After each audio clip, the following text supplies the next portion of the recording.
গাছের ছায়ায় বসে কান্দের বলে, আল্লাহ বিচার দিব কার কাছে? বেটাও চোর, বাপও চোর। আমাদের বাংলাদেশে 16 বছর কোনো বিচার ছিল না।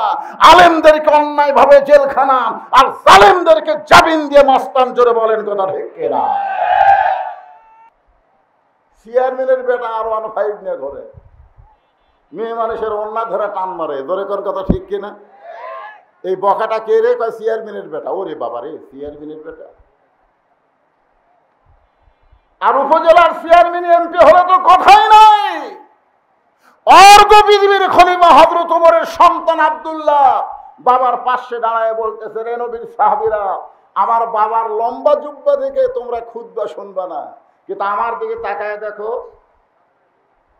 ওসমান গনি বললেন, আব্দুল্লাহ, আজকে জুমার দিনে সবাই নতুন কাপড় পরে নামাজ পড়তে আইছে, আর তুমি পুরাতন কাপড় পরে কেন নামাজ পড়তে আসলা?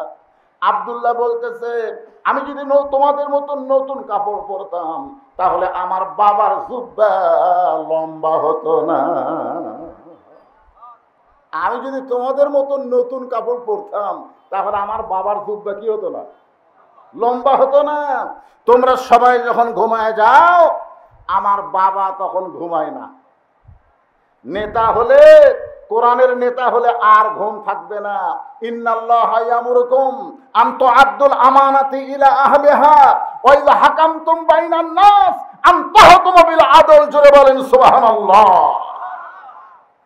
6 বছর ধরে ন্যাংরামের চাষ করছে। ন্যাংরাম জ্যৈষ্ঠী মাসে দেখতে গেছে আম পাকছে কিনা। গাছের ডালে তাকায় দেখে ছোট্ট এক বাচ্চা আম পাড়তেছে আর ব্যাগ ভরাচ্ছে। বাগানের মালিক বলে, আমি খাইনি, আমার পরিবারের কেউ খায় নাই, আর তুই আমার কাছে চলে আম পাড়তেছিস, তোর বাপক যা বিচার দেবো। ছেলে খালি মুচকি মুচকি হাসে। বাগানের মালিক বলে, হাসিস কেন? বলে, হাসার কারণ হলো আমার বাবা কোথায় খুঁজবার যাবেন, আমার বাবাও তো আর এক গাছে চড়ছে। বাগানের মালিক তাকায় দেখে ওর বাপ খালি আম পাড়ে আর বস্তা ভরায়। গাছের ছায়ায় বসে কান্দের বলে, আল্লাহ বিচার দিব কার কাছে? বেটাও চোর, বাপও চোর। আমাদের বাংলাদেশে 16 বছর কোনো বিচার ছিল না। আলেমদেরকে অন্যায় ভাবে জেলখানা, আর জালেমদেরকে জামিন দিয়ে মাস্তান। জোরে বলেন কথা ঠিক কিনা?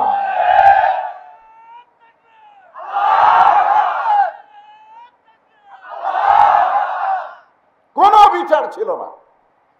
বিচারের নামে প্রহসন করেছে 50 বছর কোরআনের তাফসীর কারো, যিনি আল্লাহর ওলি, প্রত্যেকটা মুসলমানের কলিজার মধ্যে যার জায়গা, অন্যায় ভাবে 13 বছর তাকে জেলখানায় বন্দি রেখে যখন আমরা দোয়া করি আল্লামা সাইদিকে, হুজুর আল্লাহ তুমি হেফাজত করো, আমাদের দোয়ায় হুজুর যখন খুব তরতাজা হচ্ছে, ওই সময় ভারতের ইন্ধনে আল্লামা সাইদি হুজুরকে বের করলো জেলখানা থেকে, হাসপাতালে নিয়ে গিয়া ইনজেকশন করে তাকে দুনিয়া থেকে বিদায় করা হলো। ধরে কোন কথা হেক্কেরা বিচার আছে?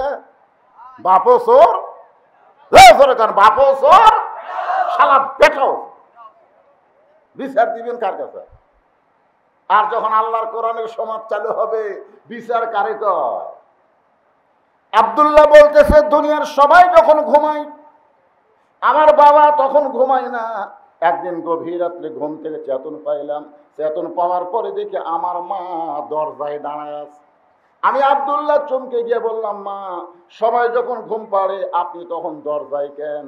মা কান্দার বলে, আব্দুল্লাহ তুই জানিস না, যেদিন থেকে তোমার বাবা মদিনার খলিফা হয়েছে সেদিন থেকে তোমার বাবা ঘুমায় না। সবাই যখন ঘুম পাড়ে তখন চোরের মতন চুপি চুপি মানুষকে কেমনে কোথায় আছে দেখার জন্যে ঘুরে বেড়া। কোন র্যাব আছে? অর্ধ পৃথিবীর খলিফার কোন র্যাব আছে? কোন পুলিশ আছে? একা একা ঘুরতেছে। মদিনার মরুভূমিতে তাঁবু টাঙ্গানো, দূর থেকে হযরত ওমর দেখে তাঁবুর মধ্যে বাচ্চা কাঁদতেছে, আর মা বলতেছে, একটু ধৈর্য ধরো, গোশত সিদ্ধ হলেই তোমাদের খাবার দেব। ওমর ফারুক চমকে গেলেন। এত রাত হয়ে যায়, তারপরেও মায়ের গোশত সিদ্ধ হয় না। কাছে গিয়ে বললেন, মা দুম্বার গোশত হলে 8 ঘন্টা লাগবে, উটের গোশত হলে 1 ঘন্টা লাগবে, এই গভীর রাত হয়ে গেছে, এখন পর্যন্ত তোমার গোশত সিদ্ধ হয় না, তোমার সন্তান ক্ষুধার জ্বালায় কান্দে, তোমার কি দয়া মায়া নেই? মেয়েটা পর্দার ভিতর থেকে বলে, পথিক এই গভীর রাত্রে তুমি আমার খবর কেন নাও? আমার বাড়ি হলো ইয়ামিন দেশে। আমি শুনতে পাইলাম মদিনার খলিফা নাকি ওমর খুব ভালো মানুষ। আমি ওমরের কাছে আমার দুইটা এতিম বাচ্চাকে নিয়ে সাহায্য পাওয়ার আশায় ওমরের দরবারে গিয়ে দেখি এত মানুষের ভিড়। আমি ভিড় ঠেলে মহিলা মানুষ ওমরের কাছে যাওয়ার পারলাম না। আমি রাতের বেলা তাবু টাঙ্গাইছি, আগামীকাল সকালবেলা ওমরের দরবারে যাব। কিন্তু গভীর রাত্রে আমার দুইটা সন্তান ক্ষুধার জ্বালায় যখন কাঁদতেছে, আমি তখন মা হয়ে তাদেরকে ঘুম পাড়ানোর সান্ত্বনা দেওয়ার জন্য পানি আর পাথর পাতিলের মধ্যে দিয়া নিচে আগুন জ্বলায় বলতেছি, বাবা এই গোস্ত সিদ্ধ হলেই তোমাদেরকে খাবার দিব। কিন্তু আমার দুইটা বাচ্চার এত ক্ষুধা, ওদের চোখে ঘুম ধরতেছে না। আমার মনে হয় ফজর পর্যন্ত আমার সন্তানকে আমি বাঁচাবার পারবো না। সঙ্গে সঙ্গে হযরত ওমর বলে, মা একটু ধৈর্য ধরো, মা একটু ধৈর্য ধরো। এক দৌড়ে বাইতুল মালের দরজায় আসলাম ডাক দিলেন। আসলাম বলে, আমিরুল মুমিনিন এই গভীর রাত্রে কি বলেন? বলে, এক বস্তা খাবার আমার মাথায় উঠে দে।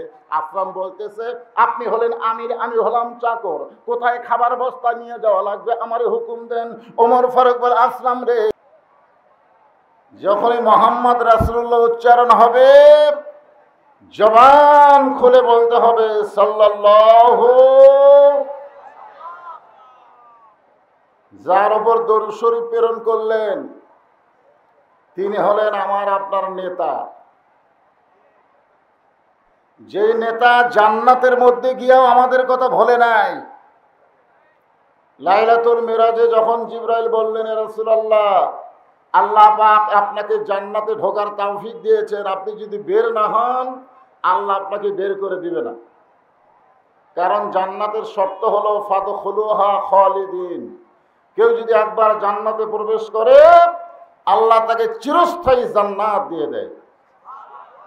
আপনি যদি বার না হন তাহলে আল্লাহর বার করে দিবে না।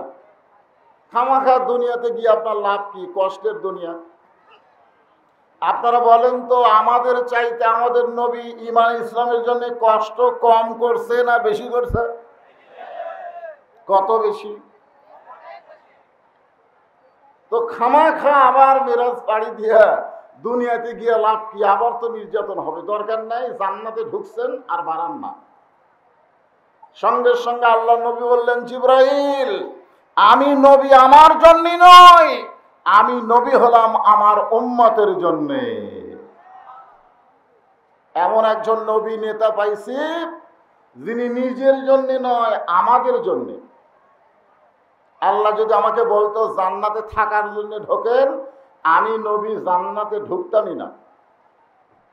আমি জান্নাতে ঢুকেছি জান্নাত দেখার জন্য।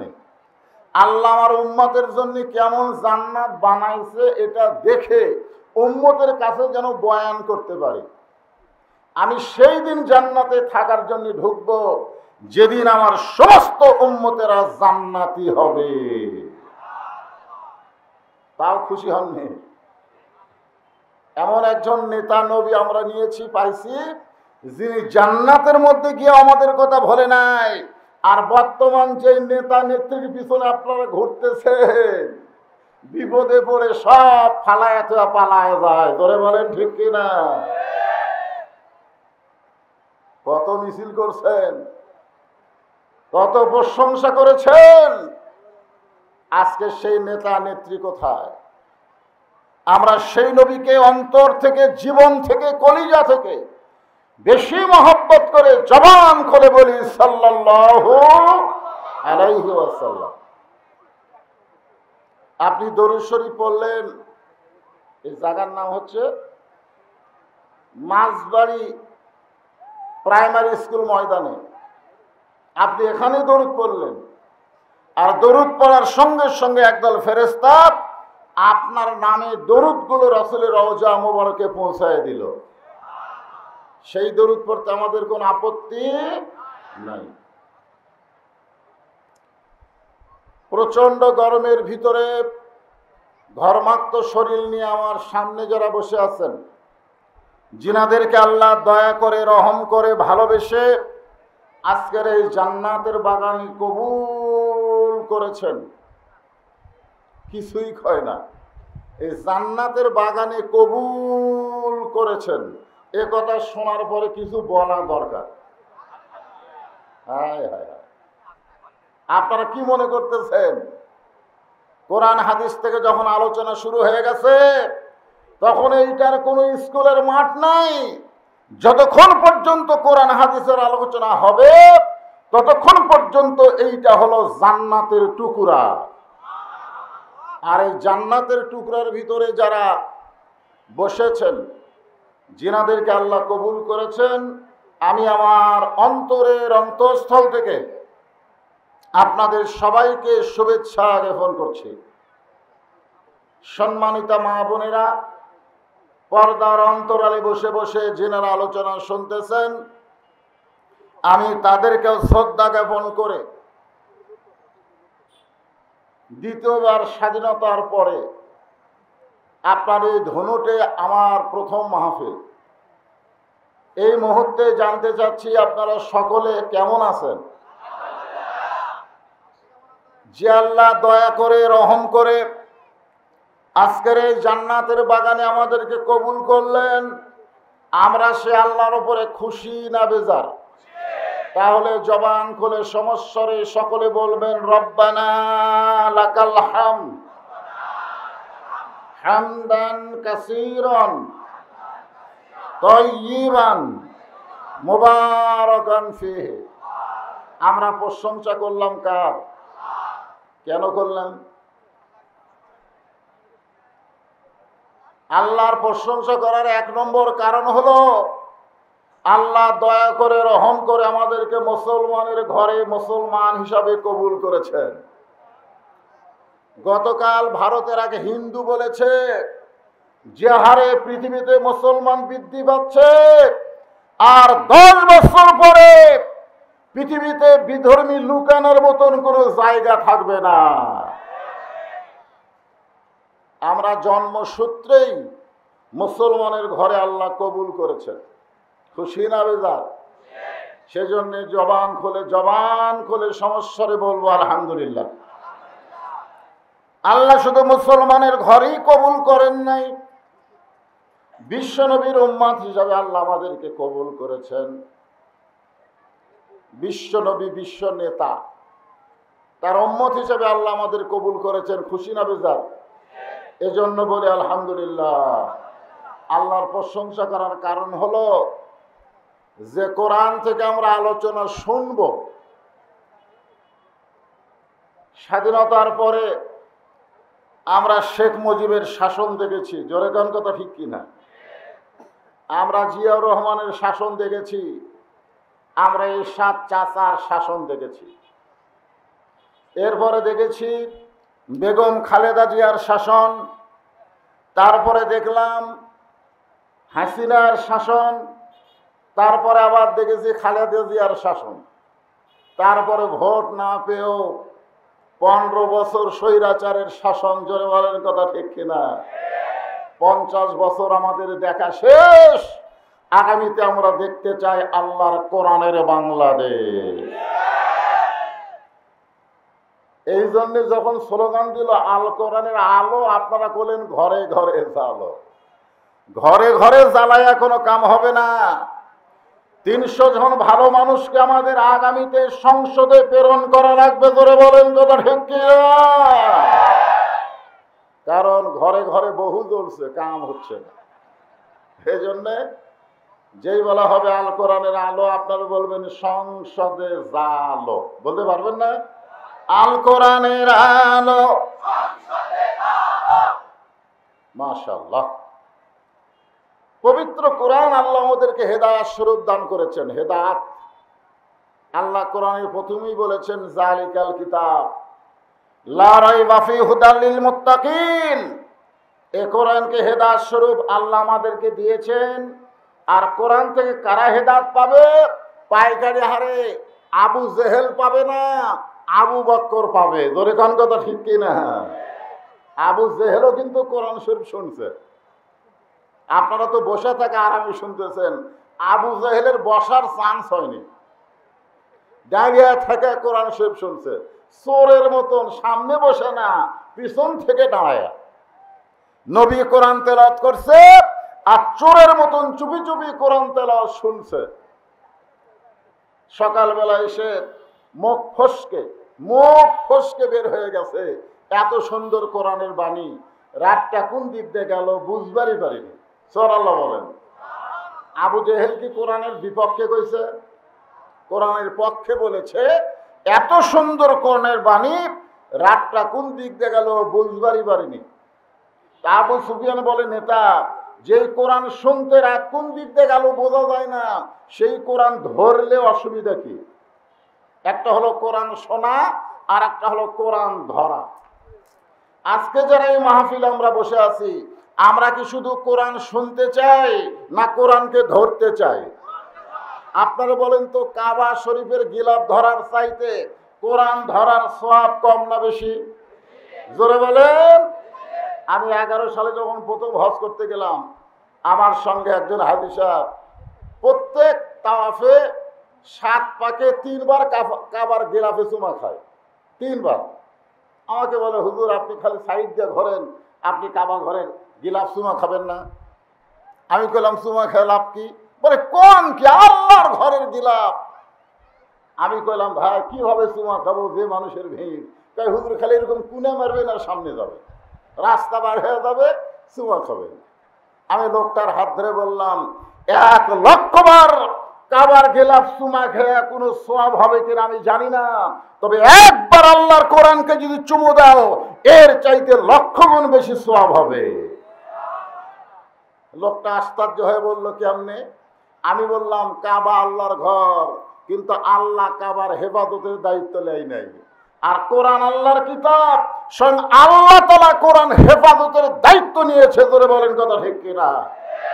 কাবার পাশে যদি আল্লাহওয়ালা না থাকে, কাবার মধ্যে মূর্তি ঢোকে। ধরে বলেন কি ঢোকে? এ কথা কন না কেন? নবী যখন হিজরত করে মদিনায় গেছিলেন, মক্কা বিজয়ের পরে কাবা ঘরের দরজা খুলে দেখে কাবার ভিতরে 360টা মূর্তি। তার মানে বোঝা গেল আল্লাহর ঘরের মধ্যে কাফেররা মূর্তি ঢুকাবার পারে, আল্লাহ কিছুই করে না। 1400-1500 বছর কোরআনের বয়স হয়ে গেল, এখন পর্যন্ত কোরআনের ভিতরে একটা জের জবর নক্তাকেও ঢোকাবার পারেনি। জোরে কোন কথা ঠিক কিনা? তাহলে কি বুঝলেন? আপনারা মসজিদ তৈরি করতেছেন, মসজিদের আশেপাশে আল্লাহওয়ালা থাকার দরকার আছে না নাই? আমি জয়পুরহাটে যাওয়ার সময় আক্কেলপুরে এক মসজিদে আসরের নামাজ পড়লাম, গোটা মসজিদ টাইলস খালি ধুলে। আমি মুয়াজ্জিনকে বললাম, কে ভাই, গোটা মসজিদে আঙ্গুল দিলে ধুলা পাওয়া যায়, কারণ কি? বলে, হুজুর আজান দেয়, আকামত দিয়ে কেউ আসে না। তো কেউ যদি না আসে আমি ধার দিয়ে করবো কি? একলা নামাজ পড়ি, গামছার 2 বাড়ি মারি। এই দেখেন, আমি যেখানে নামাজ পড়বো এখানে ধুলে নেই। আমি বললাম, এত সুন্দর মসজিদ, মুসল্লি আসে না? কয় না হুজুর, জুমার দিনে আসে। জুমার দিনে আসে, 5 ওয়াক্ত আসে না। তাহলে মসজিদে যদি মুসল্লি না যায়, সেই মসজিদে ঢুলা ঢোকে। জোরে কোন কি ঢোকে? আপনারা বলেন তো, আল্লাহর কোরআনের মধ্যে কিছু ঢুকছে? কেন ঢোকেনি? কারণ আল্লাহ নিজেই বলেছেন, ইন্না নাহনু নাযালনা যিকরা ওয়া ইন্না লাহু লাহাফিজুন। এই কোরআনকে আমি জিকির হিসাবে নাজিল করেছি, কোরআন হেফাজতের দায়িত্ব স্বয়ং আল্লাহ নিজে নিয়েছে। যেই কোরআনের আলোচনা তাফসীর শোনার জন্য আপনারা এসেছেন, সেই কোরআন যদি বাংলার জমিনে আমরা দেখতে চাই, তাহলে শুধু কোরআনের ওয়াজ শুনলে হবে না, কোরআনকে বাস্তব জীবনে গ্রহণ করা লাগবে। জোরে কোন কথা ঠিক কিনা? কোরআনকে গ্রহণ করলে সে কেমন শক্তিশালী মানুষ হবে? মসজিদের মেম্বরে বসে হযরত ওমর নিজের গালে নিজে চড় মারতেছে, ডান হাতে ডান গালে চড় মারে, বাম হাতে বাম গালে চড় মারে। এমন সময় ওসমান গনি বলে, আমির আল মুমিনিন, আপনি কি পাগল হয়ে গেলেন? নিজের গালে নিজে চড় মারতেছেন। ওমর ফারুক বলে, ওসমান, আমার অতীতের কথা বারবার মনে হচ্ছে। ওসমান গনি বলে, আমির আল মুমিনিন, আপনি অতীতের কথা কেন মনে করতেছেন? কারণ বর্তমান আপনি হলেন অর্ধ পৃথিবীর খলিফা। ওমর ফারুক বলে, ওসমান, প্রকৃত মানুষ যারা হবে তারা অতীতের কথা মনে করবে, ভবিষ্যতেরও চিন্তা করা লাগবে। আমাদের বাংলাদেশের স্বৈরাচারী ও ভবিষ্যতের চিন্তা করেনি। 41 সাল পর্যন্ত দিয়েছিল, ধরে কোন কথা ঠিক কিনা? 4 আগস্ট পর্যন্ত চিন্তা করতে পারে নাই যে 5 আগস্ট আমাকে বাংলাদেশ থেকে ভারতে পলান লাগবে, ধরে কোন কথা ঠিক কিনা? কোরআনের পাখি একদিন বলেছিলেন গাছের গোড়া নাড়া দিবে, দিল্লির মামু বাড়ি গিয়ে পড়বা, ধরে কোন কথা ঠিক কিনা? পালানোর মতো ইন্দুর গর্ত খুঁজে পাবে না। আজকে কাওয়া কোথায়? কাওয়া পালাবো না, পালাবো না, দরকার হলে ঠাকুরগাঁয়ের ফখরুলের বাড়ি যাব। ভাইরে, শুধু বর্তমান খেয়াল করলে হবে না, ভবিষ্যৎ খেয়াল করা লাগবে, অতীতকেও খেয়াল করা লাগবে, জোরে কোন কথা ঠিক কিনা? ওসমান গনি বলে আমিরুল মুমিনিন, অতীতের খবর কি? কারণ আপনার ভবিষ্যৎ যে ভালো এটা আল্লাহর নবী বলেছেন। এই দুনিয়াতে 10 জন মানুষকে আল্লাহ জান্নাতের সার্টিফিকেট দান করেছেন, জোরে বলেন কয়জন? তার মধ্যে ওমর ফারুক কয় নম্বর?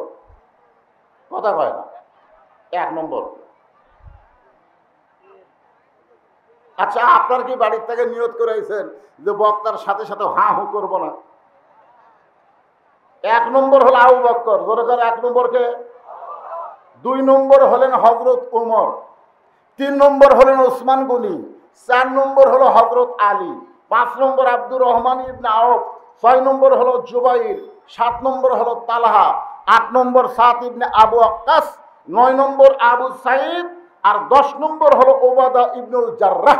এই 10 জন হলেন আশারে মুবাশশারা। তাহলে হযরত ওমরের ভবিষ্যৎ খবর কি? জান্নাতি। ওসমান গনি বলেন আপনি বর্তমান অর্ধ পৃথিবীর খলিফা, আপনার ভবিষ্যৎ জান্নাত। তাহলে আপনার অতীতের খবর কি? ওমর ফারুক বললেন অতীতে আমি খালার বাড়িতে রাখালি করতাম। কার বাড়ি? বিকেল বেলা যখন ছাগল নিয়ে আসতাম, আমার খালা আমার কান ধরে বলতো গেলে কয়টা ফেরত আনলে? আমি ছাগল গুনা দেখি 3-4টা কম। আমি আবার দৌড় দিলাম, ওই ছাগলগুলো খুঁজে খুঁজে নিয়ে খালারে যখন জমা দিলাম, খালা মাথার চুল ধরে বলল, ওমর যেই ভুল আজকে করেছো একই ভুল যদি আগামীকাল করো তোমার রাখালির চাকরি ক্যান্সেল করে দেব। আমি তখন খালার পা ধরে বললাম, খালা রাখালির চাকরি যদি ক্যান্সেল করে দেন তাহলে থাকবো কোথায়, খাবো কি? একদিন যে ওমর রাখালির চাকরি রক্ষা করার জন্য খালার পা ধরে কেঁদেছে, আজকে সেই ওমর অর্ধ পৃথিবীর খলিফা হয়েছে। এটা ওমরের যোগ্যতাই নয়, এটা কেবলমাত্র আল্লাহর কোরআনের ওসিলায়। ধরে বলেন কথা ঠিক?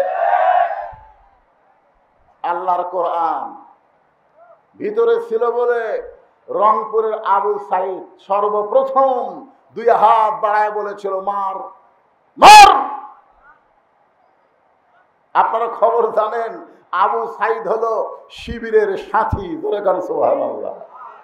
আবু সাইদ জানে বাতিলের সঙ্গে আপোষ করার কোনো সুযোগ নাই, বরং হকের পক্ষে জীবন দিয়া অমর হয়ে থাকতে চায়। ধরে কোন কথা ঠিক কিনা? এমনকি বর্তমান প্রধান উপদেষ্টা কি জাতিসংঘের ভাষণে গিয়া আবু সাইদ কেমনে জীবন দিল সেটা গোটা বিশ্ববাসীকে দেখালো। আল্লাহ বলেছেন, ওয়ালা তাকুলু লিমান ইয়াকতালু ফি সাবিলিল্লাহি আমওয়াত বাল আহইয়া। বাতিলের সঙ্গে আপোষ না করে স্বৈরাচারীর বিরুদ্ধে জীবন দিয়ে তুমি মৃত্যুবরণ করনি, বরং আমি আল্লাহ বলতেছি তুমি জীবিত। জোরে গান সুবহানাল্লাহ। কি ভাবতেছেন? এ কোরআন যদি আমরা গ্রহণ করি, আল্লাহ রাখাল থেকে অর্ধ পৃথিবীর খলিফা বানায় দেয়। এখন সমস্ত মুসলমানকে বলতে হবে এ কোরআনের ক্ষমতা আছে না নাই? জোরে বলা লাগবে, আছে না নাই? কেমন ক্ষমতা?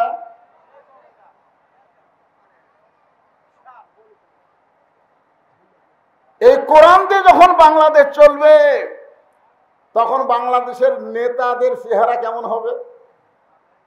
এখনকার নেতা আপনাকে সাবেক এমপি 10 বছর আমাকে ধনুর শেরপুরে ওয়াজ করতে দেয়নি। হাবিবুর রহমান কোথায় কোথায়? আমি শুধু বলেছিলাম কোরআন দিয়ে যখন রাষ্ট্র চলবে তখন এমপি মডেল মসজিদের খুতবা দেওয়া লাগবে, জোরে কোন কথা ঠিক কিনা? খালি মসজিদ বানালে হবে না, প্রত্যেকটা মসজিদের খতিব হবে এলাকার বড় নেতা। আর নেতার মুখে দাঁড়িয়ে নাই এই একটা কথায় আপনাদের এমপি আমাকে 10 বছর এই 2 থানায় ওয়াজ করতে দেয়নি।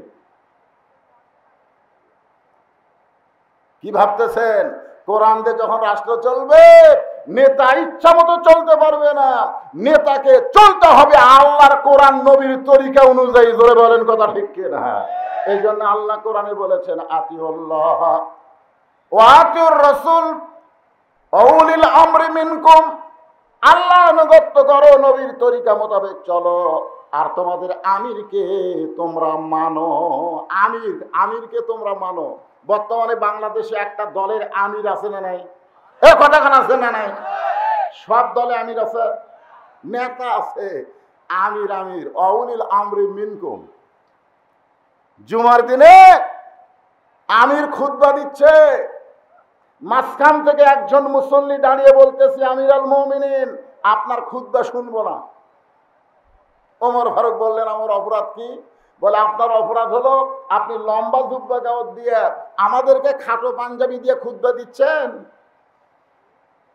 আমাদেরকে খাটো পাঞ্জাবি দিয়ে আপনি লম্বা জুব্বা কোথায় পালেন? এটা না বলা পর্যন্ত আপনার বক্তব্য, আপনার খুতবা আমরা শুনবো না। আজকে যদি আপনারা বলেন এমপি সাহেব আপনি শেরপুর ধুনুটের এমপি হয়ে কানাডায় বাড়ি বানালেন কেন? বলা মাত্রই পুলিশ আপনাকে গ্রেফতার করবে। জোরে করে কথা ঠিক কিনা? বাংলাদেশের মতন 96টা, একটা না দুটা না, 96টা দেশের খলিফা হযরত উমরের জুব্বা লম্বা। আমাদের বাংলাদেশের মতন কয় দেশ? কথা কয় না, কয় দেশ? 96টা দেশের খলিফার জুব্বা লম্বা। আর ওয়া শুনবে না। ওমর ফারুক চোখের পানি নিয়ে কান্না শুরু করলেন। এমন সময় আব্দুল্লাহ ইবনে ওমর 30 পারা কোরআনের হাফেজ, 6 লক্ষ হাদিসের হাফেজ। সুবহানাল্লাহ, জোরে কইতে পারলেন না? ওমর ফারুকের সন্তান কয় পারা কোরআনের হাফেজ?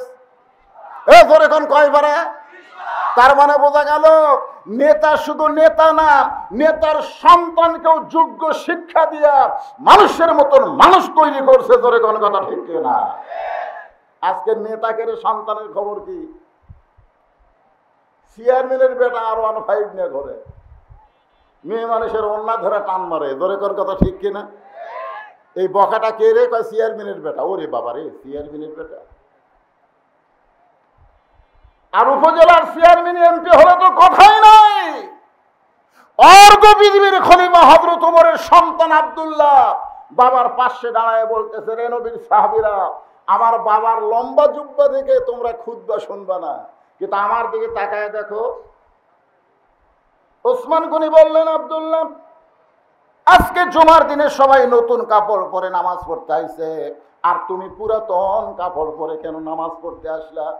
আব্দুল্লাহ বলতেছে, আমি যদি তোমাদের মতন নতুন কাপড় পরতাম তাহলে আমার বাবার জুব্বা লম্বা হতো না।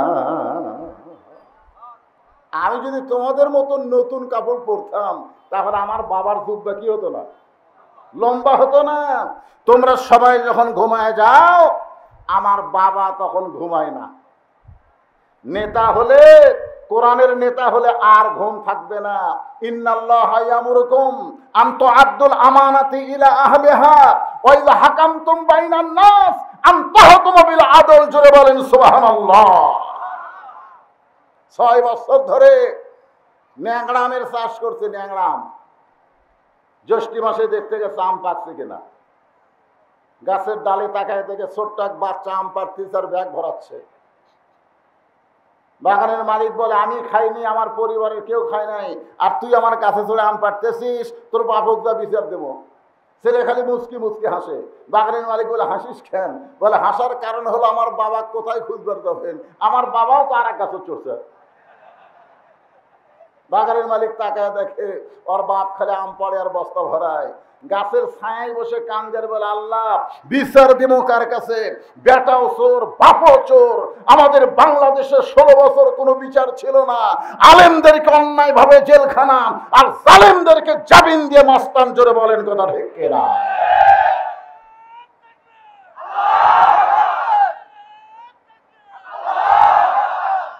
কোনো বিচার ছিল না।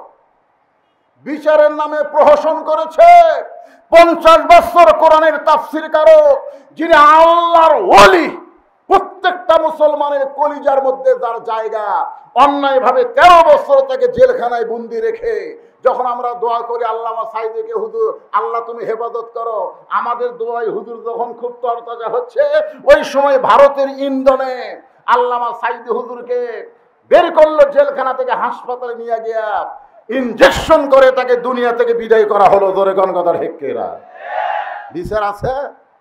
বাপও চোর, বাপও চোর, শালা বেটাও। বিচার দিবেন কার কাছে? আর যখন আল্লাহর কোরআনের সমাজ চালু হবে, বিচার কারে কয়? আব্দুল্লাহ বলতেছে, দুনিয়ার সবাই যখন ঘুমায়, আমার বাবা তখন ঘুমায় না। একদিন গভীর রাত্রে ঘুম থেকে চেতন পাইলাম। চেতন পাওয়ার পরে দেখি আমার মা দরজায় দাঁড়ায় আছে। আমি আব্দুল্লাহ চমকে গিয়ে বললাম, মা সবাই যখন ঘুম পাড়ে আপনি তখন দরজায় কেন? মা কান্দার বলে, আব্দুল্লাহ তুই জানিস না, যেদিন থেকে তোমার বাবা মদিনার খলিফা হয়েছে সেদিন থেকে তোমার বাবা ঘুমায় না। সবাই যখন ঘুম পাড়ে তখন চোরের মতন চুপি চুপি মানুষকে কেমনে কোথায় আছে দেখার জন্যে ঘুরে বেড়া। কোন র্যাব আছে? অর্ধ পৃথিবীর খলিফার কোন র্যাব আছে? কোন পুলিশ আছে? একা একা ঘুরতেছে।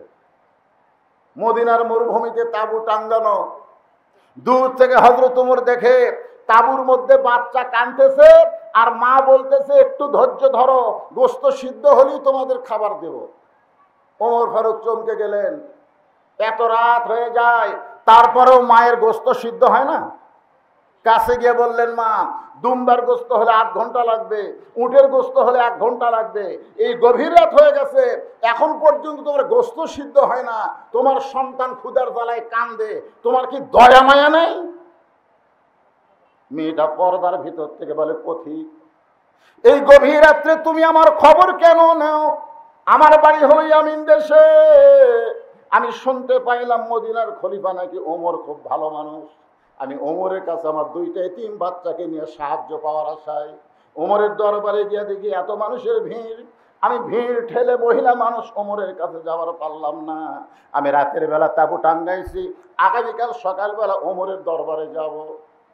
কিন্তু গভীর রাত্রে আমার 2টা সন্তান ক্ষুধার জ্বালায় যখন কাঁদতেছে, আমি তখন মা হয়ে তাদেরকে ঘুম পাড়ানোর সান্ত্বনা দেওয়ার জন্যে পানি আর পাথর পাতিলের মধ্যে দিয়া নিচে আগুন জ্বলায় বলতেছি, বাবা এই গোশত সিদ্ধ হলেই তোমাদেরকে খাবার দিব। কিন্তু আমার 2টা বাচ্চার এত ক্ষুধা, ওদের চোখে ঘুম ধরতেছে না। আমার মনে হয় ফজর পর্যন্ত আমার সন্তানকে আমি বাঁচাবার পারবো না। সঙ্গে সঙ্গে হযরত ওমর বলে, মা একটু ধৈর্য ধরো, মা একটু ধৈর্য ধরো। এক দৌড়ে বাইতুল মালের দরজায় আসলাম ডাক দিলেন। আসলাম বলে, আমিরুল মুমিনিন এই গভীর রাত্রে কি বলেন? বলে 1 বস্তা খাবার আমার মাথায় উঠে দে। আসলাম বলতেছে, আপনি হলেন আমির, আমি হলাম চাকর, কোথায় খাবার বস্তা নিয়ে যাওয়া লাগবে আমারে হুকুম দেন। ওমর ফারুক বলে, আসলাম রে, একজনের পাপের বোঝা আর একজন কেউ টানবে না, দিয়ে আমার মাথায় উঠে দে। বিশাল খাবার বোঝা যখন মাথায় উঠে দেয়, ওমর ফারুক বস্তা নিয়ে যখন দৌড় মারতেছে, পিছন দিক থেকে আসলাম কান্দের বলে, আমিরুল মুমিনিন এত জোরে দৌড়ালে যদি আপনি পড়ে যান আপনার কষ্ট হবে। ওমর ফারুক বলে, আসলাম রে, নির্দিষ্ট সময়ে যদি জায়গা মতো যাবার না পারি তাহলে জাহান্নামের আগুনে আল্লাহ পাক আমাকে পুড়ায় ফেলবে। তাঁবুর পাশে গিয়ে বললেন, মা মা রুটির হালুয়া তৈরি করো। মেয়েটা রুটি হালু তৈরি করে ওমর ফারুকের হাতে যখন দেয়, ওমর ফারুক 2টা এতিম বাচ্চাকে 2 উরাতের উপরে বসায়া রুটি হালুয়া যখন ছিঁড়ে ছিঁড়ে মুখে দেয়, দুইটা বাচ্চা খায় আর ওমর ফারুকের চেহারার দিকে তাকায় থাকি। ওমর ফারুক গভীর রাত্রে কান্দের, বলে আল্লাহ, এই অধমকে জাহান্নামের আগুন থেকে তুমি বাঁচায় দাও। মেয়েটা বলতে পথিক, ভালো মানুষের গল্প শুনেছি, জীবনে কোনো ভালো মানুষ দেখি নাই, আজকে তুমি এত ভালো, আমার বিশ্বাস হয় তুমি যদি মদিনার খলিফা হইতা তাহলে আল্লাহ মদিনাকে জান্নাত বানায়া দিত। আব্দুল্লাহ বলতে, সাহাবীরা রে, তোমরা যখন ঘুমাও আমার বাবা তখন ঘুমায় না। গভীর রাত্রে আব্দুল্লাহ আমার দরজায় গিয়ে বলতেছে, আব্দুল্লাহ আব্দুল্লাহ। আমি দরজা করে তাকায় দেখি বাবা একটা কাপড়ের টুকরা নিয়ে দাঁড়ায়। আমি বললাম, বাবা, বাইতুল মাল থেকে আমার একটা কাপড় দিচ্ছে, আপনি আর একটা দিয়ে রাখছেন, তাহলে নেতার বেটা হওয়ার মধ্যে লাভ আছে। একটা পাশি আর একটা দিয়ে রাখছেন। ওমর ফারুক বলে, না বাবা, আমি তোকে দিতে আসিনি রে। ইন্নাল্লাহা ইয়ামুরুকুম আন তুআদ্দুল আমানাতি ইলা আহলিহা ওয়া ইযা হাকামতুম বাইনান নাস আন তাহকুমু বিল আদল। যদি আমানতের খিয়ানত করি, গোটা মদিনা আল্লাহর আমানত। জোরে বলেন কথা ঠিক কি না? বরং এই কাপড়টা আমার গায়ে খাটো হবে, তোরটা যদি আমারে দান করিস, তোরটা আর আমারটা মিলে আমি একটা লম্বা জুব্বা বানাবার চাই। আব্দুল্লাহ বলে, গভীর রাত্রে আমার কাপড়ের টুকরা আমার বাবাকে দান করলাম, বাবা তার কাপড় আমার কাপড় একত্র করে সারা জুব্বা বানায়া সেই জুব্বা পরে বাবা এখন খুতবা দেয়। এখন বলো, আমার বাবার খুতবা শোনা যায় কিনা যায়? সমস্ত সাহাবীরা চিল্লায় বলে, আল্লাহর কোরআন দিয়ে যখন রাষ্ট্র চলবে, এমন ভালো মানুষকে নেতা হিসাবে পাওয়া যাবে। তাহলে ভালো নেতা যদি আমরা পাবার চাই, এই ডক্টর কামালের সংবিধান দিয়ে হবে না, ব্রিটিশের আইন দিয়ে হবে না, আল্লাহর কোরআন বাংলার জমিনে প্রতিষ্ঠা হওয়া লাগবে। ধরে বলেন কথা ঠিক কিনা? ভাইজান, আমি একটা আয়াতে কারিমা আপনাদের সামনে তাফসীর করব। আমাদের কাহালতে কোনো মানুষ যখন মারা যায়, মরার খবর শুনে সকলে বলে ইন্না লিল্লাহি ওয়া ইন্না ইলাইহি রাজিউন। আমি কিন্তু ওয়াদের ভূমিকায় আয়াতটা পড়ছি, আপনাদের মনে আছে? ইন্না লিল্লাহ, হায় হায় রে। এখানে আল্লাহ কি বলতেছে আপনারা একটু মনোযোগ দিয়ে শুনবেন, গরমের দিন তো বেশি লম্বা ওয়াজ হবে না। আল্লাহ বলতেছেন, ইজা মানে যখন, আসাবাতুহুম মুসিবা, তোমাদের উপরে বিপদ আপদ মুসিবত আসবে, কলু তখন তোমরা বলবে ইন্না লিল্লাহি ওয়া ইন্না ইলাইহি রাজিউন। আপনারা বলেন তো, বর্তমানে বাংলাদেশে সবচাইতে বড় বিপদ কি? কথা কয় না পারে? আচ্ছা, আপনার ধনুটের মানুষ হলেই তো বগুড়ার লোক, বগুড়ার লোক না? তা আমার ভাষা কি আপনাদের বুঝতে অসুবিধা হচ্ছে? আমি কিন্তু এই ভাষা নিয়ে গোটা বাংলাদেশ ওয়াজ করি। কয়েকদিন আগে গাজীপুরে ওয়াজ করলাম, গাজীপুরের লোকেরা বলে, হুজুর মাঝে মধ্যে একটু বগুড়ার ভাষা কবেন তো। তা আপনারা কি বুঝতেছেন? এই মুহূর্তে বর্তমানে বাংলাদেশের সবচাইতে বড় বিপদ কি? একজন কষে তারপর আসতে কর। আমার এলাকার এক ছোট্ট বাচ্চা সবসময় কান্দে, হুজুরের কাছে দোয়া চাইছে, হুজুর দোয়া পড়ে ফুঁক দিছে, কান্নার বেড়ে গেছে। কয় হুজুর কি দোয়া দিলেন? কান্দে। তখন আয়াতুল কুরসি পড়ে এক গ্লাস পানি ফুঁক দিয়ে বলে, পানি খিলাও। পানি 3 বার খিলানোর পরে কান্না আরো বাড়িছে। মা তখন মনে মনে কয়, দোয়া দরুদের আর বরকত নাই রে। 1-1 মাস পরে হুজুরের সাথে দেখা, কেমা তোমার সন্তান যে কান্দে আর কান্দতেছে, বলে হুজুর আপনার দোয়া দরুদের কান্না থামেনি। তো বলে কি দিয়ে থামলো? বলে এখন যখনই কান্দে একটা মোবাইল আছে চালু করে দেয় আর কান্দা বন্ধ হয়ে যায়। একটা ছোট্ট বাচ্চার কান্না থামানোর জন্য বর্তমানে বাংলাদেশে মোবাইল লাগতেছে। জোরে জোরে কথা ঠিক কিনা? আজকে ইটিস পিটিস টিকটক এইগুলো করার জন্য আমাদের যুবকগুলো সব নষ্টের পথে চলে গেছে। জোরে কোন কথা ঠিক, কথা কন না গা? যুবকেরা বসে থাকে, 4 জন যুবক যদি এক জায়গায় বসে, আর কোনো গল্প নাই। আগে আমরা বহু গল্প করতাম, আমরা গল্প নাই, 4 জনে মনোবাদ করতেছে। মানে মোবাইল হাতের মধ্যে নিয়ে ফেসবুক চালাচ্ছে, কেউ আর ফ্রি ফায়ার পাবজি গেম খেলতেছে, খালি এই করতেছে। 3 জন উঠে চলে গেছে, ও আর উঠেনি। ওই খেলার মধ্যে এমন ব্যস্ত হয়ে গেছে, ওই রাস্তা দিয়ে একটা কুত্তা যায়, ধরে এখন কি যায়, কুত্তা মনে করছে এটা গাছের গোড়া হবে, লড়া নাই চড়া নাই, ওই গাছের গোড়া মনে করে পেশাব করে দিছে। ওই তখন পিছন দিকে তাকায় দেখে কুত্তা পেশাব করছে, তার শালার হুঁশ হয়নি। এই মুহূর্তে সবচাইতে বড় বিপদ হলো মোবাইল, 2 নম্বর বিপদ হলো বেপরদা নারী। জোরে কোন কথা ঠিক?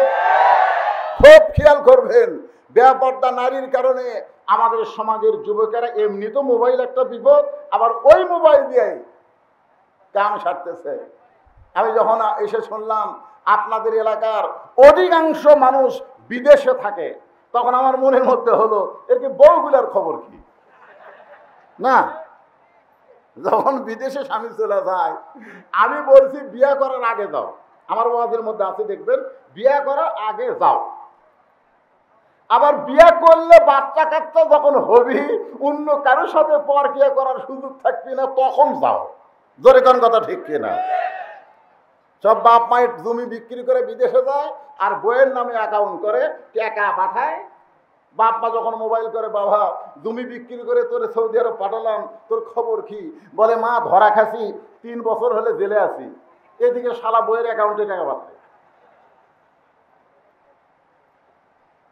মাকে বাবাকে মিথ্যা কথা বলে বাড়িতে আইসা রাস্তার মোড়ে শোনে ওর বউ আর বাড়িতে নাই, দেওয়ার সাথে পালায় গেছে। জোরে কোন ঠিক কিনা ভাই?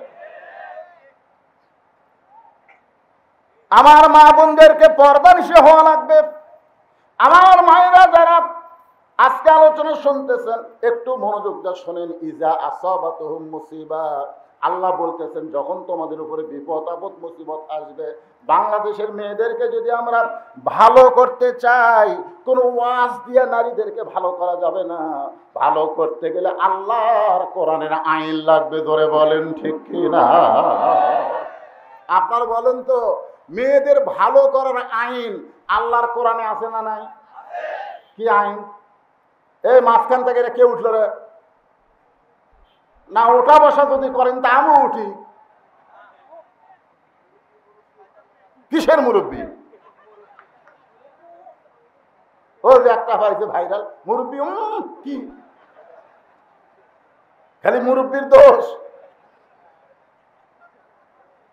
শোনেন, কোরআনের মাহফিল থেকে যারা উঠবেন, কি জন্য উঠতেছেন? পেশাব করার জন্য। আজকে এই কোরআনকে মহব্বত করে যতক্ষণ আমি কথা বলবো, মুসিবত এবং বিপদ, ইন্না লিল্লাহি ওয়া ইন্না ইলাইহি রাজিউনের তাফসীর করব, যদি 1 ঘন্টা 1.5 ঘন্টা 2 ঘন্টা লাগে, কোরআনকে মহব্বত করে যারা বসাই থাকবেন, পেশাব লাগার পরেও যারা উঠবেন না, অনুনাজ্জিলু মিনাল কোরআনি মা হুয়া শিফাউ ওয়া রাহমাতুল লিল মুমিনিন, এই কোরআনের ওসিলায় সমস্ত ব্যাধি বেরাম আল্লাহ তার ভালো করে দিবে। কতগুলো মানুষ হাতে দেখবেন আমার কয়, হুজুর পেশাব করে পানি নেই, তারপরে টপ টপ করে পড়ে। হুজুর কি তোর এরকম ব্যারাম ধরলো কেন? এই ব্যারাম ধরার কারণ হলো কোরআনের সঙ্গে বেয়াদবি করছে। তোরে কণ্ঠে পেশাব লাগার পরে উঠবেন না, বসে থাকবেন। অত্যন্ত গুরুত্বপূর্ণ কথা। বর্তমান বাংলাদেশের প্রেক্ষাপটে আমাদের নারীগুলো যদি ভালো হয়ে যায়, ওদের পেটের ভিতর থেকে যে সন্তান আসবে, ওরা তাকবীর ছাড়া কোনো দল করবে না। যেই দলে আল্লাহর তাকবীর আছে, সেই দলের কর্মী হবে। জোরে কোন কথা ঠিক কিনা? বাংলাদেশে বড় বড় দল আছে, আছে না নাই? ওই দলের আল্লাহু আকবার তাকবীর দেন তো দেখি কত বড় বড়। আওয়ামী লীগের মিছিলের মধ্যে কেউ যদি বলে নারায়ে তাকবীর, ও ঘাট ধরে বাইর করে দিবি। জোরে কোন কথা ঠিক কিনা? কেন হামাকের দলত তো তাকবীর নাই।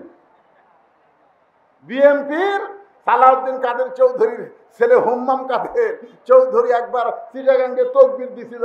সমস্ত বিএনপির নেতারা মাথা নিচু করে, আপনাদের মাথা নিচু কেন? বলে হঠাৎ হয়ে গেছে, এটা তো হামাকের তাকবীর লয়। তাহলে তাকবীর কার? ভালো মায়ের সন্তানগুলোই তাকবীর আলা দল করে। জোরে বলেন কথা ঠিক কিনা? তা আমাদের মা গুলো ভালো হোক, এটাকে আমরা চাই না? যেরকম চাই কি চাই না? তো কি দিয়ে ভালো করবেন? ওয়াজ দিয়া? আমার ওয়াজ দিয়া কোনোদিন মা বোনেরা ভালো হবে না। মা বোনদেরকে ভালো করতে গেলে আল্লাহ পবিত্র কোরআন কারিমের মধ্যে বলেন, অকরনা ফি বুয়ুতিকুন্না ওয়ালা তাবাররাজনা তাবাররুজাল জাহিলিয়াতিল উলা। আমি ঘরের মধ্যে থেকে জানলা দিয়ে দেখলাম এত মা বোনের আসতেছেন, পুরুষের চাইতে বেশি। তো এদের জন্য কিছু ওয়াজ করার দরকার আছে না নাই? গভীর রাত্রে খাদিজাতুল কুবরা রাসূলের হাতটা ধরে কাঁদতেছেন। আল্লাহ নবী বলে, খাদিজা কাঁদেন কেন? বলে, কান্দার কারণ হলো যে কোনো সময় আমার মৃত্যু হবে, যে কোনো সময় আমার মৃত্যু হবে। যারা প্রকৃত আল্লাহওয়ালা হয় যে কোনো সময় তাদের মৃত্যু হবে, এই বিশ্বাস থাকে তাদের কলিজায়। জোরে বলেন কথা ঠিক কিনা? আর যারা শয়তান আলা হয় তারা খালি ফাঁসির চিন্তা করে, উমুকের ফাঁসি হলো, উমুকের ফাঁসি হলো। শয়তান যে উমুকের ফাঁসির চিন্তা করে, নিজের মরার চিন্তা করে না। এরকম লোক আছে না নাই? জোরে করে আছে না নাই? উমুকের ফাঁসি হলো ভাই, উমুকের ফাঁসি হবি রে, তুই যে মরবু রে। ফাঁসির তারিখ আছে, মরার কোনো তারিখ। খাদিজাতুল কুবরা বলে, হুজুর যে কোনো সময় আমার মৃত্যু হবে, মৃত্যুর পরে আমার কিছু সুখবর আপনি জানাবেন না? আল্লাহ রাসূল বলে, খাদিজা এই পৃথিবীতে 10 জন পুরুষকে আল্লাহ জান্নাতের সার্টিফিকেট দিয়েছে। 1 নম্বর হলো আবু বকর। এই পৃথিবীতে 10 জন নারীকেও আল্লাহ জান্নাতের সার্টিফিকেট দিয়েছে। 1 নম্বর হলো খাদিজাতুল কুবরা। জোরে কোন সুবহানাল্লাহ। তাহলে পুরুষের মধ্যে 1 নম্বরকে বলা লাগবে, পুরুষের মধ্যে 1 নম্বরকে, আর নারীদের মধ্যে 1 নম্বর খাদিজাতুল কুবরা। আল্লাহর নবী খাদিজার দিকে তাকায় বলে, খাদিজা 1 নম্বর জান্নাতি হওয়ার কথা শুনে আপনার কেমন লাগতেছে? খাদিজা বলে, হুজুর আমার আর কোনো চিন্তা নাই, আর কোনো চিন্তা নাই। মরার পরে আল্লাহ যখন 1 নম্বর জান্নাতি বানাবে, তাহলে আমার আর কোনো টেনশন নাই। রাসূল একটু কৌতুক করার জন্য মস্করা করে বললেন, খাদিজা পুরুষের মধ্যে 2 নম্বর হলো হযরত ওমর, তাহলে নারীদের মধ্যে 2 নম্বর কে হলে ভালো হয়? পুরুষের মধ্যে 2 নম্বর কে? তাহলে নারীদের মধ্যে 2 নম্বর কে হলে ভালো হয়? খাদিজা বলে, হুজুর 2 নম্বর যেন আল্লাহ আমার মেয়ে ফাতেমাকে দেয়। রাসূল চমকে গিয়ে বলেন, খাদিজা আল্লাহ আপনাকে 4টা মেয়ে দান করেছে। খাদিজার পেট থেকে 4টা মেয়ে আল্লাহ রাসূলকে দান করেছে। তাহলে আপনি 2 নম্বর ফাতেমার কথা কেন বললেন? আপনি রোকেয়ার কথা বলতে পারেন, আপনি জয়নাবের কথা বলতে পারেন, আপনি কুলসুমার কথা বলতে পারেন। আপনি রোকেয়া, জয়নাব, কুলসুমা না বলে ফাতেমার কথা কেন বলতেছেন? খাদিজা বলে, হুজুর আপনি হলেন বাবা আর আমি হলাম মা। কোন সন্তান কেমন এটা মা বলতে পারে, এটা বাবা জানে না। কোন সন্তান কেমন এটা কে জানে? এ কথা কন না কেন? কে জানে? মা জানে। আমরা বাপ কিন্তু বুঝি না কোনটা আমার সন্তান, কোনটা পরের সন্তান। বাবু তো ঠিকই করতেছে। বাবাই আনন্দে মাতিয়া সাগরে ভাসাইয়া সেই যে চইলা যায় খবর লয় না। মাজন ধরিয়া উদরে কতই যতন করে, 10 মাস পরে পায় প্রসবের বেদনা। এমন দরদি ভাবে কেউ হবে না আমার মা গো। সুবহানাল্লাহ বলেন। খাদিজা বলতেছে, হুজুর আপনি তো বাবা, আপনি বুঝবেন না। আমি মা হয়ে বলতেছি, ফাতেমা যখন জন্ম নিছে, কি নিছে? এ কতক্ষণ কি নিছে? কুলসুমা জন্ম নিছে, আমি বুঝবার পারছি আমার প্রসব বেদনা হচ্ছে। জয়নাব জন্ম নিয়েছে, আমার প্রসব বেদনা হচ্ছে। রোকেয়া জন্ম নিয়েছে, আমার প্রসব বেদনা হচ্ছে। আর ফাতেমা যখন জন্ম নেয় আমার কোনো প্রসব বেদনা হয়নি। ফাতেমা জন্ম নেওয়ার পরে আমি মা হইয়াও তার ইজ্জত দেখতে পারিনি। ছোট্ট ফাতেমা জন্ম নেওয়ার সঙ্গে সঙ্গে তার 2টা হাত দিয়ে তার ইজ্জতকে ঢেকেছে, মাকেও পর্যন্ত তার ইজ্জত দেখতে দেয়নি। ধরে কোন সুবহানাল্লাহ। এই কারণে আমি বলতেছি ফাতেমাকে আল্লাহ যেন 2 নম্বর জান্নাত দেয়। আল্লাহ রাসূল বললেন, খাদিজা ফাতেমা তো জান্নাতি না। যেই বলছে ফাতেমা জান্নাতি না, খাদিজা দৌড়ে এসে বলি, ইয়া রাসূলুল্লাহ ফাতেমা যদি জান্নাতি না হয় তাহলে ফাতেমার খবর কি? রাসূল বললেন, জান্নাতি নারীদের নেত্রী। এ সুবহানাল্লাহ। জান্নাতি না, জান্নাতি নারীকে আবার নেত্রী। খাদিজা বলে তাহলে আমার 1 নম্বর হয়ে লাভ কি? ওগো আল্লাহর নবী, এখনো কেউ শোনেনি আমি আর আপনি। আপনি পাল্টান, আপনি পাল্টান, আমাকে জান্নাতি নারীদের নেত্রী ঘোষণা করেন আর ফাতেমাকে 1 নম্বর জান্নাতি কন। কারণ কেউ যখন শোনেনি, পাল্টান। রাসূল বলে খাদিজা, আপনি যদি 1 নম্বর হন আর আপনার মেয়ে যদি নেত্রী হয়, অসুবিধা কি? বলে হুজুর, আপনি মরদ মানুষ, বুঝবেন না, মেয়েরা কোনোদিন কাউকে উপরে থাকতে দিতে চায় না। হাসিনা যতদিন ছিল, খালেদার কঠিন অসুখ, বিদেশে যাওয়ার জন্য বহু অনুরোধ করছে, একই কথা বলে, আমি আইনের বাইরে কিছু বলবার পারব। অথচ যে হাসিনার পতন হলো, খালেদাকে মুক্ত করে দেওয়া হচ্ছে। জোরে কর কথা, ঠিক কথা কন না কেন? আরে আপনাকে পাশি বেটার বউ। আসার সময় বাগবাড়ি দেখলাম, শহীদ প্রেসিডেন্ট জিয়াউর রহমানের বাড়ি আছে না নাই? কথা কন আছে না? আপনাকেরই বেটার বউ। কি হিংসা!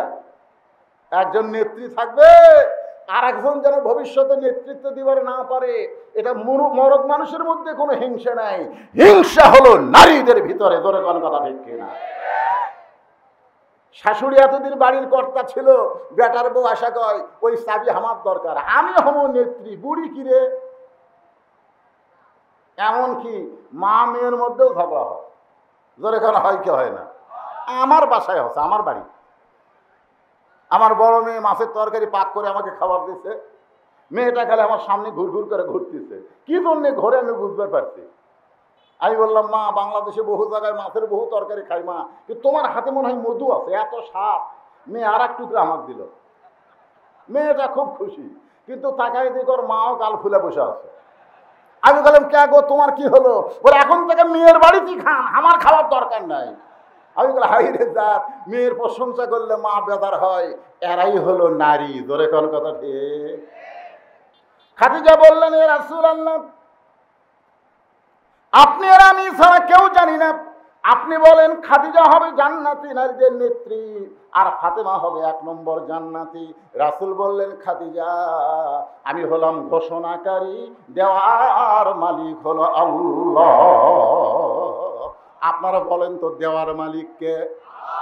রাসূল কি ঘোষণাকারী? জোরে কোন কি কারি? মাতাকুমুর রাসূলু ফাখুযুহু ওয়া মা নাহাকুম আনহু ফান্তাহু।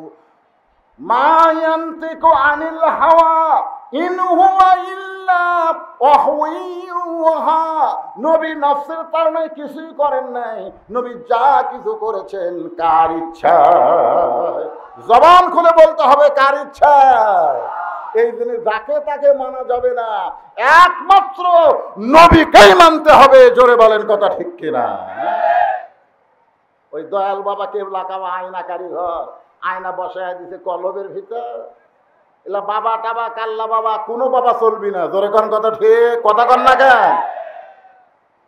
আল্লাহ রাসূল বললেন, খাদিজা, আমি হলাম বন্টনকারী, আমি হলাম ঘোষণাকারী, দেওয়ার মালিক হলো আল্লাহ।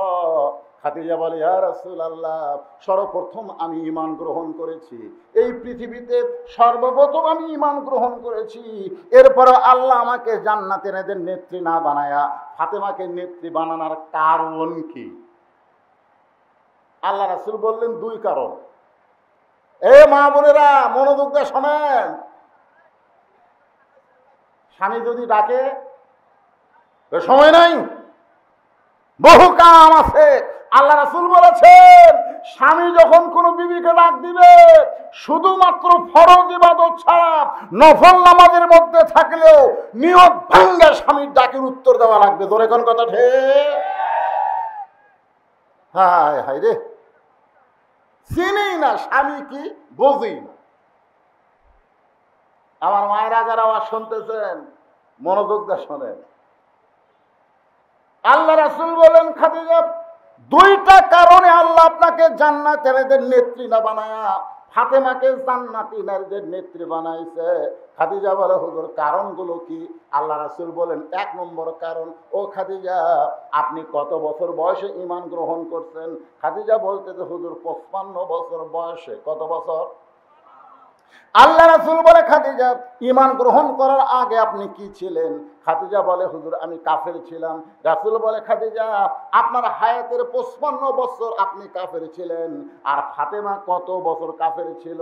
খাদিজা বলতেছে, জান্নাতি জান্নাতি, আমার ফাতেমা জন্মসূত্রে জান্নাতি হয়ে জন্মেছে। এখন আপনি বলেন খাদিজা 1 নম্বরে কে জিতলো? খাদিজা বলতেছে 1 নম্বরে তো আমি ঠকে গেলাম। আল্লাহ রাসূল বলে, ও খাদিজা 2 নম্বর কারণ হলো আপনার মুখের সাইজ, আপনার নাকের সাইজ, আপনার চোখের সাইজ, আপনার গায়ের রং। এটা দুনিয়ার কত পুরুষ মানুষ দেখেছে, আপনি কি হিসাব করে বলতে পারবেন আপনার নাকটা কেমন, আপনার চোখ কেমন, আপনার গায়ের রং কেমন, আপনার চেহারা কেমন? এটা দুনিয়ার কত পুরুষ মানুষ দেখেছে, আপনি কি হিসাব দিবার পারবেন? খাদিজা বলে, রাসূলুল্লাহ 40 বছর বয়সে আমি যখন আপনাকে স্বামী হিসাবে স্বীকার করলাম, ওই সময় মক্কার সবচাইতে ধনবতী রমণী আমি ছিলাম। এই ধনবতী রমণী হওয়ার কারণ হলো আমার অনেকগুলো ব্যবসা বাণিজ্য ছিল। এই ব্যবসা বাণিজ্য চালাতে গিয়া হাজার হাজার পুরুষের সঙ্গে আমার দেখা সাক্ষাৎ হয়েছে। আমার নাকের সাইজ, আমার মুখের সাইজ, আমার গায়ের রং দুনিয়ার বহু পুরুষ বলতে পারে। রাসূল কান্দের বলে, খাদিজা এখন বলেন ফাতেমার নাকের সাইজ কেমন, ফাতেমার গায়ের রং কেমন, ফাতেমার চেহারা কেমন? এটা দুনিয়ার কত পুরুষ বলতে পারে? খাদিজা কান্দের বলে, হুজুর গো, আমার ফাতেমা জন্মের সময় পর্দা নিয়ে জন্মগ্রহণ করেছে। রাসূল বলে, খাদিজা আপনি ফাতেমার জন্মের সময় পর্দার কথা বলতে পারেন, কিন্তু ফাতেমা পর্দার মধ্যেই বড় হবে। এমনকি ফাতেমা পর্দার ভিতরে দুনিয়া থেকে বিদায় নিবে। গভীর রাত্রে হযরত আলীকে ফাতেমা ডাকতেছেন। আলী যখন কাছে গেছে, স্বামীর বুকের মধ্যে মুখ লুকিয়ে বলতেছে, স্বামী গো, স্বামী আল্লাহ আমার দোয়া কবুল করছেন। কি হয়েছে এদিকে, কি হয়েছে রে বাবা, কি সমস্যা হচ্ছে? কিছু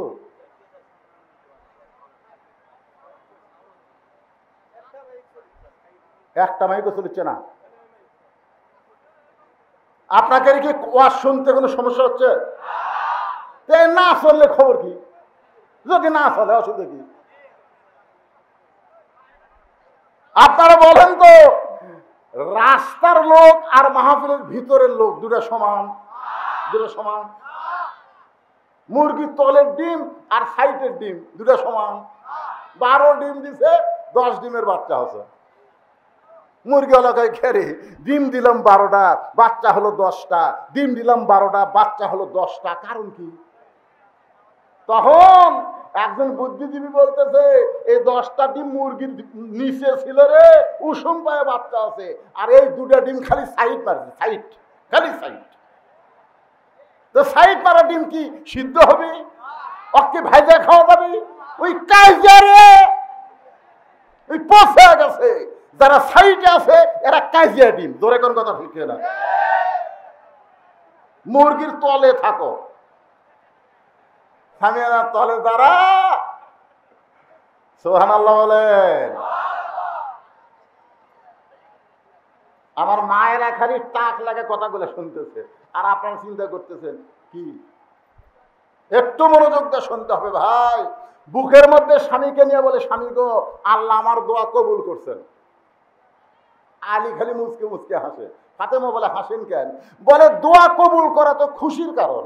আপনারা বলেন তো, আমরা এতদিন ধরে দোয়া করছি, আল্লাহ আল্লাহ স্বৈরাচারীর পতন দাও, আল্লাহ সাইদি হুজুরকে মুক্তি দাও, আল্লাহ। আমাকে দোয়ার কাম হবে? কাম হবে? আমাদের দোয়ার কারণেই তো আবু সাইদ মুগ্ধরা জীবন দিছে। ধরে কোন কথা ঠিক না? যে দোয়া করতে করতে হুজুর বুড়া হয়ে গেল রে, কাম হচ্ছে না, বুড়া হয়ে গেছি। এমনও দোয়া করেছি, রব্বানা আতিনা ফিদ দুনিয়া হাসিনা ওয়া ফিল আখিরাতি হাসানা, বাংলাদেশে হাসিনা, মরে গেলে হাসানা। ধরে কোন কথা ঠিক না? এই যে টেকনিকের দোয়া ভাই। হ্যাঁ, এই যে দোয়া করেছি, সেই দোয়ার ফসল আমরা পেয়েছি 24 সালের 5 আগস্ট। জোরে বলেন কথা ঠিক? দোয়া মানে চেষ্টা, খালি দোয়া হয়নি, দোয়ার সাথে চেষ্টাও হয়েছে। আল্লাহর বান্দারা একটু মনোযোগ দিয়ে শুনবেন, দোয়া যদি কবুল হয় তাহলে খুশি হওয়ার কথা। ও ফাতেমা কান্দো কেন? ফাতেমা বলে, স্বামী গো, আল্লাহ কি দোয়া কবুল করছে এইটা কি আপনি শুনবেন না? আলী বলতেছে, কি দোয়া? ফাতেমা বলতেছে, ও গো স্বামী, আমি সবসময় দোয়া করতাম, আল্লাহ পর্দার মধ্যে আমার মৃত্যু দিও। আল্লাহ তাআলা আমার দোয়া কবুল করেছে। আলী আরো হাসে। ফাতেমা বলে, হাসেন কেন? বলে, হাসার কারণ হলো যে মেয়েটা সারা জীবন পর্দার মধ্যে থাকছে তার তো মৃত্যু পর্দার মধ্যেই হবে। জোরে কোন কথা ঠিক কিনা? আর বাংলাদেশের মেয়েরা পর্দার মধ্যে থাকে না, মরার পরে 5 কাপড় দেয়, তার উপর আবার খাটনি ঢাকে চাদর দিয়ে। জোরে কোন কথা ঠিক কিনা? ফেরেশতা ঘরে আর কয়, আল্লাহ এই মেয়ে গোটা এলাকা ঘুরিছে, এলাকার সব মানুষ এক চিনে, আল্লাহ তার 5 কাপড় দিয়ে খাটনি আবার চাদর দিয়ে ঢাকছে কেন? আল্লাহ বলতেছে, দেশের নাম বাংলাদেশ রে, ওই দেশের মেয়েরা বাঁচতে পর্দা করে না রে, মরার পরে করে রে, মরার পরে করে। আপনারা বলেন তো, মরার পরে 5 কাপড় দিয়ে? আমার এলাকার এক মেয়ে মানুষ ভাইস চেয়ারম্যানের দাঁড়াচ্ছে। কোন চেয়ারম্যান? যাকে পায় তাকে হাত ধরে কয়, ভাই ভাই, ও ভাই, হট করে হাত ধরে বুকতে আসে, ভাই আমাকে একটা দিবিন ভাই। আমি ওর স্বামীর কাছে গিয়ে বললাম, রে তোর বউ যে চেয়ারম্যানের দাঁড়াচ্ছে আর যাত্রা হাতলে বুকুর থেকে একটা করে ভোট চাই, তোর বউ বললে কয় কাপড় দিব? স্বামী বলছে যে, হুজুর আপনি আলেম মানুষ জানেন না, মেয়ে মানুষ মরলে 5 কাপড়। এগুলো 5টা মরে দিলে লাভ নাই তো, বাইসা থাকতে যা করতেছে, মরার পর 500 কাপড় দিলেও কাম হবে না। এ কথা ঠিক কিনা? আমার মাইদেরকে বলতেছি, মা মরার পরে 5 কাপড় খাটনি চাদর দিয়ে ঢাকা লাভ নাই, জীবিত অবস্থায় পর্দা করা লাগবে। জোরে কোন কথা ঠিক কিনা? আবার অনেক মেয়েরা দেখবেন বুড়ি বয়সে বোরকা পরে, বুড়ি বয়সে বোরকা পরছে। কে দাদি বোরকা পরছেন কেন? মরা লাগবি ভাই। ওই দাদির কাছে লাতনি আছে, ওর আর বোরকা নাই, ওর অন্য গলার মাপলা হয়ে গেছে। এই গলার মাপলা হয়ে মাঝখান দিয়ে অন্য ফসে 2 দিকে খালি লাইট বের হয়ে আছে। আর আমাদের যুবকেরা বলতেছে, সুন্দর নারী দেখলে পরে আমার দিল দেওয়ানা করে, ওলে ওলে ওলে ওলে। আপনারা বলুন, 50 বছর আমের গাছের গোলাপ যদি কেউ বেড়া দেয়, জিজ্ঞেস করতেছে বেড়া কেন দিলি? ওই গরু ছাগল যেন না খায়। আরে 50 বছর আমের গাছের দিকে গরু ছাগল ঘৃণা করেও তাকাবি না। জোরে কোন কথা ঠিক কিনা? বেড়া যদি দিবার চাষ, ওই যে লক লকা পাতা বাড়াছে, ওই ছোট গাছের বেড়া দিয়ে। বুড়ির গাঁত বোরকা দিয়ে লাভ নাই, একটা বুড়া পর্যন্ত বুড়ির দিকে তাকাবি না। জোরে কোন কথা ঠিক কিনা? বোরকা যদি দিবার চাষ, ওদের লক লকা, ওদের লক লকা, ওই পরিমণির গাঁত বোরকা দেওয়া লাগবে। জোরে বলেন কথা, কথা কন না গে? এখন সাবানা বোরকা পরে, সাবানা, সাবানা দেখতেছি আমি বুড়ি হয়ে গেছি। আমার এলাকার এক সুদেরু বুড়ে বয়সে এসে বলতেছে, আল্লাহ আমি আর সুদ খামো না। আর এক শালা ঘুষেরু, ঘুষের চাকরি করছে, চাকরি যখন চলে গেছে তখন বলতেছে, আল্লাহ আমি আর ঘুষ খামো না। 2 কান্দে 2 ফেরেশতা, আল্লাহ এই মানুষ না শয়তান। যখন ঘুষ খাওয়ার চাকরি আসছিল তখন শালা তওবা করেনি, এখন চাকরি নাই আর তওবা করতেছে। তার মানে যখন বুড়া হয়ে গেছে, হাঁটতে পারে না, তখন তো আল্লাহ আমি আর চুরি করবো না, আল্লাহ আমি আর চুরি করবো না। আল্লাহ কি পারবো? যখন পারবি না তখন তওবা করবি। এই তওবা করা হলো আল্লাহর সাথে ঠাট্টা করা। বলে কোন কথা ঠিক না?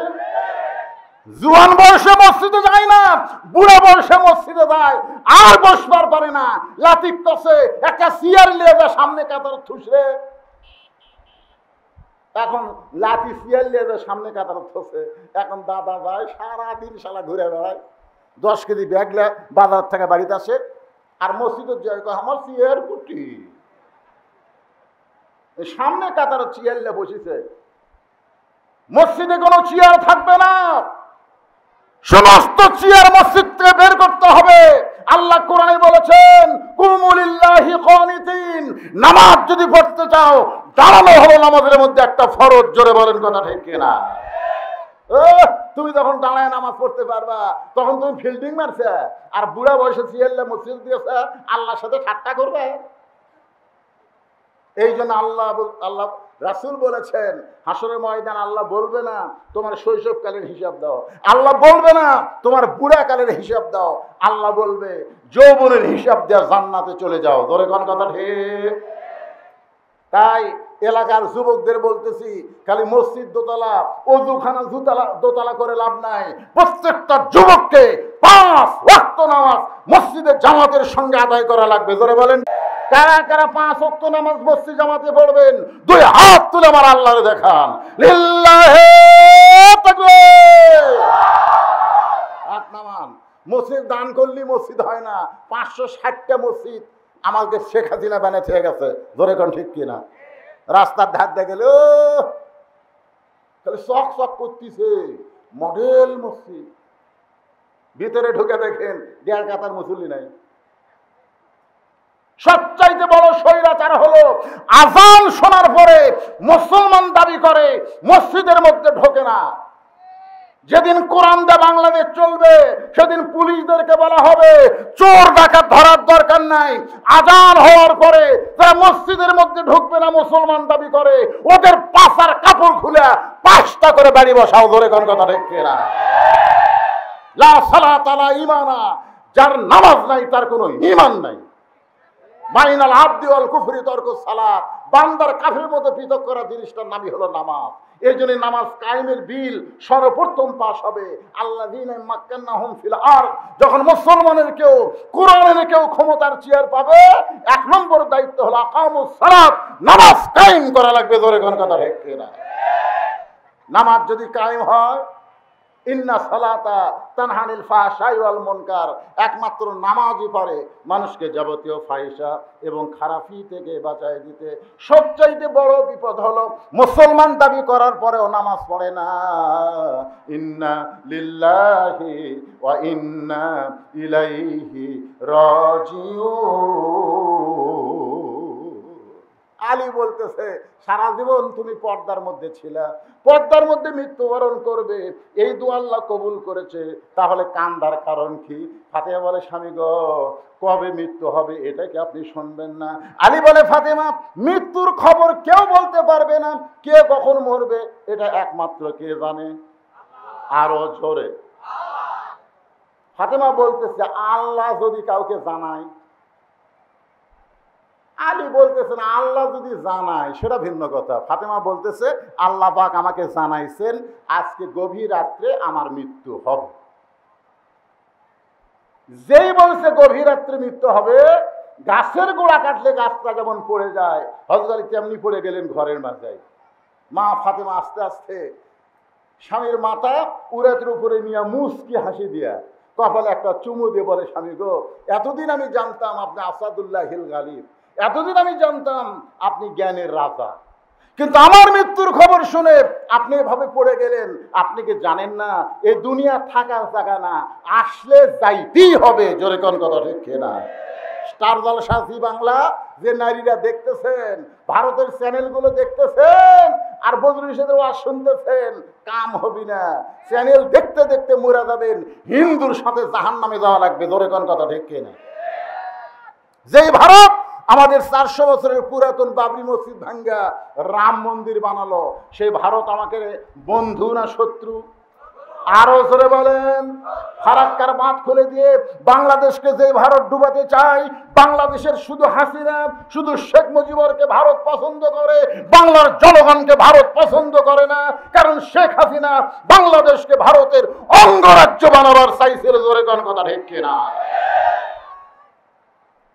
আমার মা বোনদের অনুরোধ করি, মা স্টার জলসা জি বাংলা ধার দিয়ে যাবেন না, কারণ ওই নাটক চলতে চলতে হিন্দুর পূজার বাদ্য বাজে কি বাজে না? এজন এখন বাজে কি বাজে না? মুসলমানের ঘরের মধ্যে কি হরি হরি হরি হরি। আমার মায়েরা মনোযোগ দিয়ে শোনেন। ফাতেমা বলে স্বামী গো আমি মরে যাওয়ার পরে আমার 3টা চাওয়া আপনি পুরা করবেন। 1 নম্বর চাওয়া হলো রাতের অন্ধকারে মৃত্যু হবে, রাতের অন্ধকারেই আমাকে দাফন করবেন। 1 নম্বর চাওয়া কি? রাতের অন্ধকারে মৃত্যু হবে, রাতের অন্ধকারেই দাফন করবেন। 2 নম্বর চাওয়া হলো আমার কোনো জানাজার ব্যবস্থা করবেন না। 3 নম্বর চাওয়া হলো আমার লাশটা খাটনিতে তুলবেন না।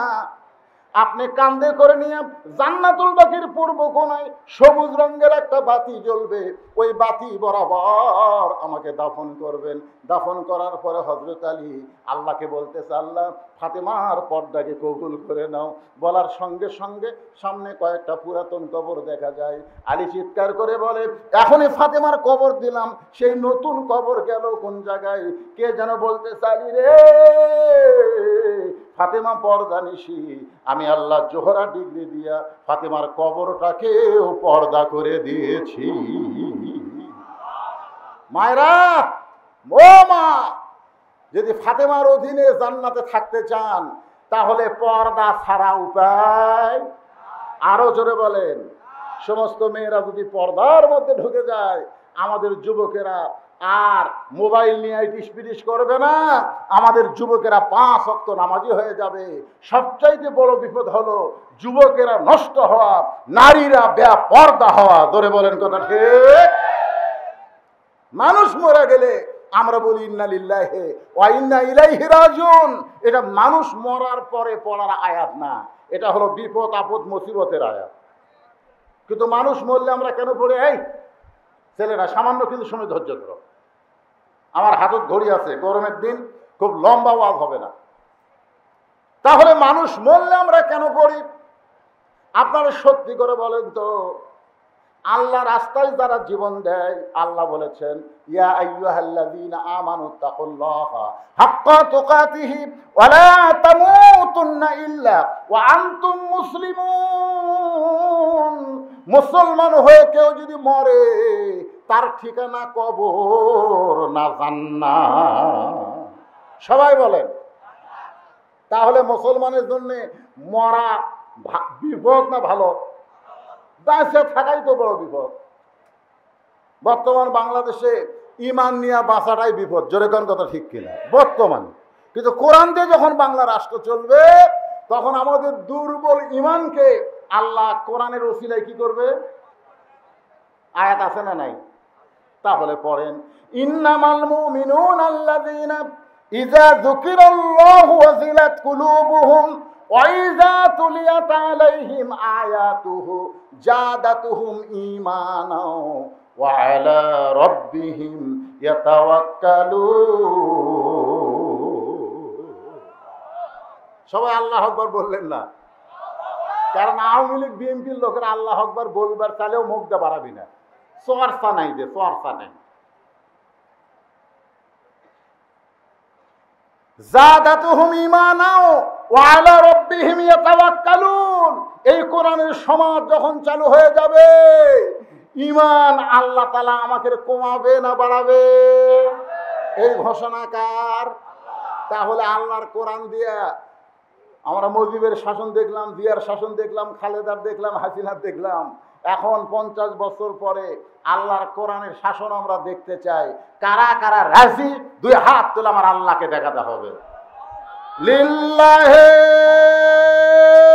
তাকবীর।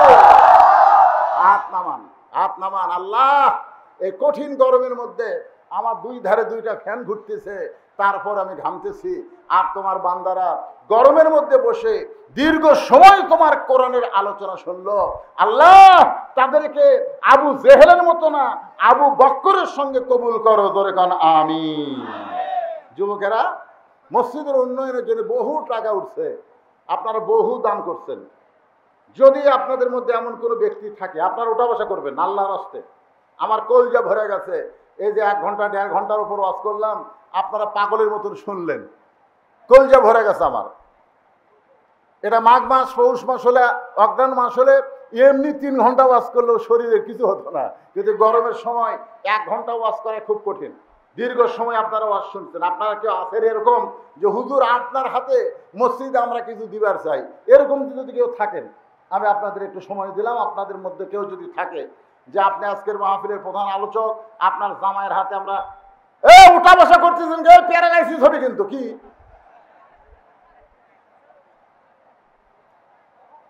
দূর দারাজ থেকে লোক আইছে, তো ইস্তিগফার পড়েন, আস্তাগফিরুল্লাহ আল্লাযী লা ইলাহা ইল্লা হুয়াল হাইয়ুল কাইয়্যুম। কি দিবেন আপনি? ওনাকে আপনারা চেনেন?